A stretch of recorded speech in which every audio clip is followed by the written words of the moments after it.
Akhir-akhir ini kita sering dengar berita yang bikin kita berduka. Aksi terorisme kembali bermunculan dan korban jiwa pun berjatuhan. Tapi sebenarnya apa itu terorisme dan kenapa ada orang yang tega melakukannya? Pendeknya, terorisme itu perbuatan super jahat karena hobinya nyerang dengan kekerasan, menebar teror dan ancaman yang tujuannya bikin kita panik dan ketakutan.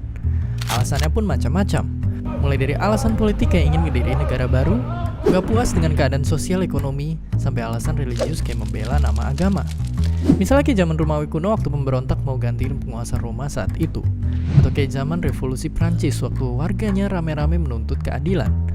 Atau kayak teroris ini yang bunuh pangeran Austria ini yang akhirnya nyebabin perang dunia pertama. Tapi, apakah semua itu bisa dibenarkan? Tentu saja tidak. Ibaratnya aksi teroris itu kayak sel-sel kanker yang tega ngebunuh sel lain tanpa pandang bulu. Tapi kalau kita mikir teroris itu psikopat yang suka membunuh, itu kurang tepat. Karena menurut penelitian para ahli, mereka hanyalah manusia biasa. Bedanya, mereka selalu diajarin atau istilah gampangnya dicuci otaknya. Kalau menyerang orang itu diperbolehkan, asalkan sesuai sama tujuan kelompoknya. Kalau melihat negeri sendiri, Indonesia punya sejarah yang bisa dibilang kelam. Dari tahun ke tahun ada saja aksi terorisme yang bikin bangsa Indonesia meneteskan air mata. Indeks terorisme global juga menempatin Indonesia di posisi yang bisa dibilang mengkhawatirkan. Artinya bangsa ini masih punya masalah panjang yang harus diselesaikan. Maka, kejahatan terorisme harus dihentikan. Karena selain banyak nyawa telah berguguran dan tidak boleh ada lagi yang menjadi korban, aksi terorisme juga bikin rupiah melemah, warga jadi takut kemana-mana, turis asing ogah ke Indonesia, dan bahkan bikin rakyat nggak lagi percaya sama pemerintah yang sedang bekerja.